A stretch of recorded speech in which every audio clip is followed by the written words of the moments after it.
Hello. कैसे हैं Pari ji? How are you? All good, all good. How are you? Very well sir, very well, क्या very चल well. And sir, first of all बहुत मुबारक हो। मैंने इनका बम्पार का मैंने प्रोमो देखा। I think it's really surprising sir. Oh, thank you so much. और आई थिंक किसी का भी अगर काम आपको सरप्राइज करे, दैट मीन्स कि that there is something something to just watch out for. Yeah. आपका कैसा, आपका मतलब एक ऑब्जेक्टिव ओपिनियन क्या है सर प्रोमो के बारे में, बम्पार के? मेरा मेरा मेरा एब्सोल्यूट ऑब्जेक्टिव ओपिनियन ये रहता है कि मैं कभी इमोशनल नहीं होता, क्योंकि बेटे के लिए राइट, अगर आप इमोशनली अभी से सोचने लगोगे तो आगे चल के बेटा मुश्किल में आ जाएगा। तो आपको क्रिटिकल रहना चाहिए, ऑब्जेक्टिव रहना चाहिए, डिटैच रह के क्लिनिकल होना चाहिए, और जो होता है सीधा मुंह पे बता देना चाहिए। ये बिल्कुल मैं सही है। आई थिंक बिल्कुल, हमेशा।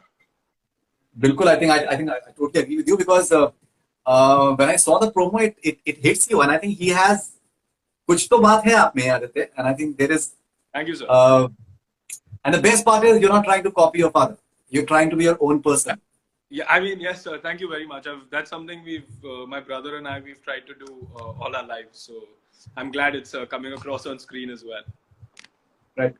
Can we adjust the frame slightly, so Paresh ji, yeah. Yeah. Or do you want And to maybe? Yeah. you can keep it. Yeah. Yes, this is perfect. This is perfect. This is perfect. This is Got it. perfect. And All right. So apologies in advance. We're both technologically challenged, and it's our first time doing an Instagram no, live. no, Thoda. it's absolutely fine. Even I'm not very good at technology. Even I have been learning for the live for the first time. I've never done live. I've been doing it for the last 10 days, so I'm not quite new to this as well. So ये आपको film, आपको ये offer कैसे हुई? तो sir actually I had मैंने audition की थी तरन बजाज जी जो है casting director. He used to assist Honey Trehan sir, and I had audition for a film about 4-5 years ago before I left for London and New York to study film and theatre. At that time, the audition went very well, but I didn't fit the part because of the age or whatever. But 5 years on, when Taran Bhai read the script that Ranjan Chandel and Hanzala Shahid Siddiqui had written, which is Bampard, he remembered me. He called me in for an audition. We did a couple of rounds, and Ranjan Bhai liked them, and then the rest is history. Right. And so Paresh ji, आप इस चीज को कैसे देखते हैं कि ये film की पहले थिएटर में रिलीज होने वाला था, लेकिन अभी जिस तरीके का हाँ जी. माहौल है दुनिया भर में, पहले ये थिएटर में रिलीज होने वाली थी पिक्चर. हाँ, ये अभी हुआ क्या है कि देखिए, पहले थिएटर में रिलीज होने वाली थी, लेकिन इतना बड़ा बाद में इतना डिले होने वाला था, लॉकडाउन आने वाला था, ये किसी ने सोचा नहीं था. अभी लाइन में बहुत बड़ी फिल्म है सूर्यवंशी फॉर एग्जाम्पल. इतनी बड़ी बड़ी फिल्म है, जो अंग्रेजी मीडियम जैसी जो फिल्म थी, जो थिएटर में रिलीज होकर वापस प्लेटफॉर्म पे चली गई. आज आपने सुना होगा और पढ़ा भी होगा, एक्सट्रैक्शन जो है क्रिस हेम्सवर्थ की फिल्म, जी, जो बिल्कुल जी. 1000 करोड़ की फिल्म है, वो भी ओटीटी प्लेटफॉर्म पे नेटफ्लिक्स पे आ रही है. तो Right. पहले तो इसको वेब फिल्म बोलते, वेब फिल्म नहीं है ये, वेब पे जा रही है. फिल्म तो थिएटर के लिए थी, लेकिन चलो Right. कुछ रिलीज तो हो गई. और ये मैं तो समझता हूँ, I see a very big plus in this, अभी लोग आराम से बैठे ही हैं, तो ज्यादा से ज्यादा व्यूअरशिप मिलेगी और मजा आएगा, लोगों को देखने को भी मिलेगा. ये मेरा नजरिया है. No, I think ये OTT platforms का suddenly इतना ज़्यादा demand हो गया है. Yeah. I think viewership has jumped by like mind-blowing manner, in a mind-blowing manner. So I think it's always, I think ultimately for a newcomer, the audience is very important, and if you can get that, nothing like it. और corona के अंदर दो ही चीज की demand है, mask and Netflix. And Z5 now. जितने भी OTT platform है, सबकी मास्क चाहिए और ये चाहिए, बाकी चल Right. जाएगा. Of course. Sir, आपका जो डेब्यू था, आप कैसे देखते हैं उसको? How do you look back at your first film? Me my ji. First film was like holy के अंदर मैंने छोटा रोल किया था, मिर्च मसाला में छोटा रोल किया था. तो उस Right. जमाने में भैया आप जैसे लोग थे नहीं, मीडिया नहीं था, चैनलें नहीं थी, तो थोड़ा रहता कैसा दिखूंगा मैं. होता था क्या कि मैं I used to always depend on my, मेरा डायरेक्टर ने कहा अच्छा काम किया, या मेरे साथी कलाकारों ने किया अच्छा काम किया, तो दैट वाज माय बोनस, या वो मेरे लिए एक अच्छी बात होती थी. आगे मैं क्या करूंगा इसके बारे में मैंने कभी सोचा नहीं, मैंने कभी मेरी करियर प्लान नहीं किया. और मैंने Right. शुरू किया था पहले कैरेक्टर एक्टर बन के, ये शुरू कर रहे मेन लीड में, तो ये जमीन आसमान का फर्क है. ये आज का जमाना बिल्कुल डिफरेंट है, तो ये सारी बातें मैं डिटैच होकर देखता हूँ. और अभी जो टाइम है, वो बहुत टफ टाइम है। देखिए पहली फिल्म होती है, सब आपको everything you do is a surprise और is a big plus for everybody, for the audience. फिर आगे चल जी के आपको और मेहनत करनी है, and I am really happy कि he has worked very very hard for this film।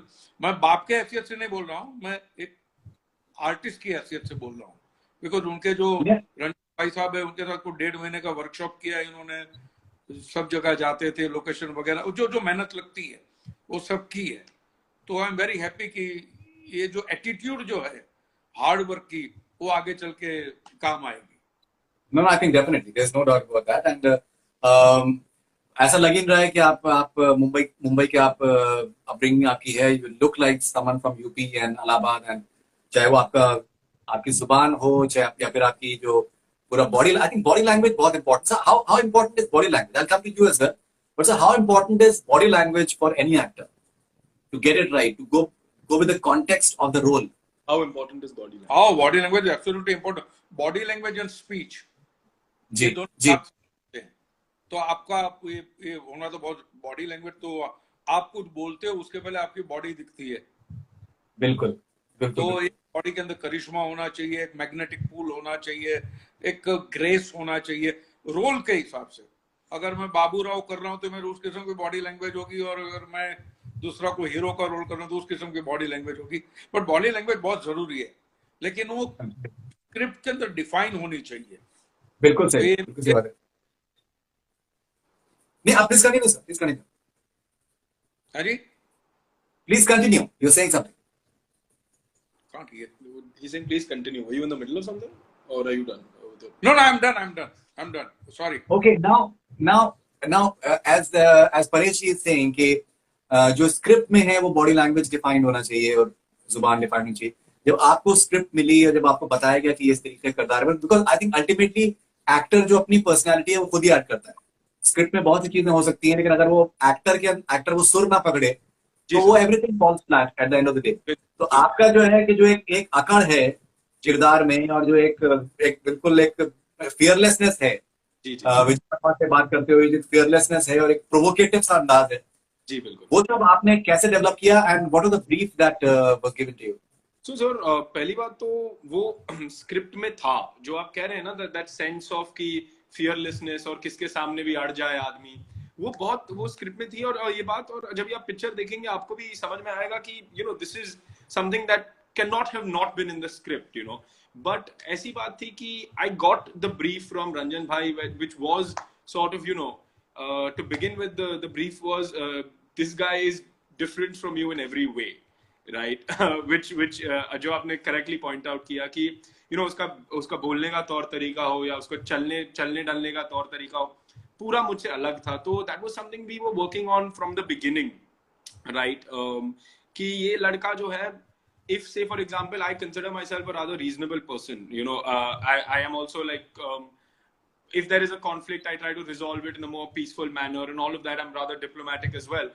but ये जो है नासिर जमाल, ये सब चीजें हैं नहीं। वो he is opposite in every way। so that was essentially the brief, that it was just, this guy is a person who's explosive, he's dynamic, वो अपने दोस्तों के लिए कुछ भी करेगा, and all of these things, these may be adjectives, but I think there is a way to play this, if it's written well enough in the scenes, and in the case of the script it was very much the case। Right sir, आपने एक शुरू में आपने बहुत एक आपने important आपने बात कही कि दैट आप एक ऑब्जेक्टिवली और क्रिटिकली आपने इनका परफॉर्मेंस देखा and then you were happy with what you saw. इनके सामने विजय वर्मा जैसे एक्टर हैं जो कि बहुत ही कमाल के एक्टर हैं, Jatin Sarna is there, Shalini Pandey already Arjun Reddy जैसी एक बहुत ही बड़ी फिल्म ऑलरेडी कर चुकी हैं। उनके सामने नॉट ओनली खड़े हो पाना बट इवन डोमिनेट कर पाना एट टाइम्स।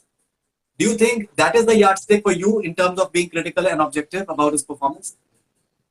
मैंने जब फिल्म देखी तो मेरे दिमाग में ये नहीं था कि वो किसके सामने क्या कर रहा है, वो किसको खा जाएगा, वो नोशन नहीं था मेरे दिमाग में। मैं देख रहा था हाउ इज कंफर्टेबल, उसकी बॉडी लैंग्वेज, उसकी स्पीच, इजी एट ईज, वो कंफर्टेबली कर सकता है विदाउट ट्राइंग एनी, इंटरनलाइज कर सकता है बातों को, वो मैं देख रहा था। क्योंकि अगर लंबा आपको जाना तो ये सारी चीजें चाहिए। You should be comfortable with your body, with your speech. ये फिल्म देख के मुझे, of course it goes to credit and the credit to writer, director and the entire team, ये मुझे नहीं लगा कि उसकी पहली फिल्म है। वो मेरे लिए नहीं तो क्या, आदमी ऑकवर्ड रहता है, टेंटेटिव रहता है, वो समझ में नहीं आता है, फंबल रहता है, वो नहीं था। वो श्योर फुटेड, वो मैं उतना ही देख रहा था।